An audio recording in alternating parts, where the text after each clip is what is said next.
लेकिन जिस दिन उस घर में पॉलिसी मिल जाता है उस रास्ता को देखना पसंद नहीं करता।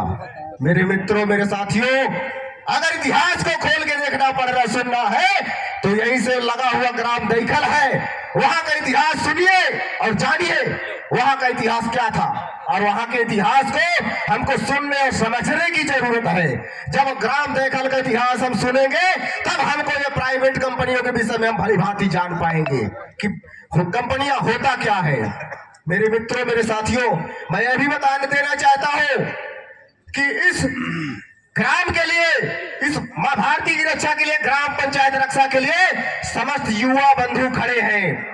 और यहाँ के युवा ये किसानों के हित के लिए कोई राजनीतिक दल की आवश्यकता नहीं है, न तो भाजपा की आवश्यकता है और न तो कांग्रेस की आवश्यकता है, न बहुजन पार्टी की आवश्यकता है।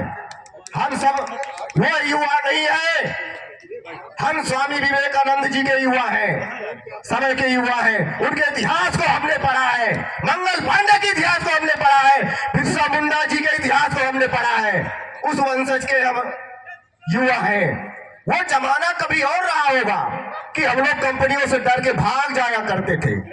उस समय हमारे युवा पीढ़ी कम शिक्षित हुआ करते थे, अधिकारों कर्तव्यों के विषय में कम जानते थे। मेरे मित्रों, मेरे साथियों, शासन प्रशासन एवं कंपनी के सभी अधिकारियों को बता देना चाहता हूं कि जिस तरीके से सादगी का परिचय हमारे अनुसूचित जनजाति परिवारों ने दिया हुआ है, वह सादगी में आप बिल्कुल खरे उतरेंगे, ऐसी मेरी अपेक्षा है। लेकिन अगर मान लीजिए अगर उस सादगी का अगर आपने दोहन किया तो भाजपा बाद में विरोध करेगा, कांग्रेस बाद में विरोध करेगा, सारे राजनीतिक दल अगर बिक भी जाएंगे तो यहाँ का युवा हमारा नहीं है। एक एक युवा 100 युवा के बराबर है। इतना ही कह करके मैं अपनी वाणी को विराम देना चाहता हूँ और अंतिम में भारत माता का जय घोष बुलाऊं।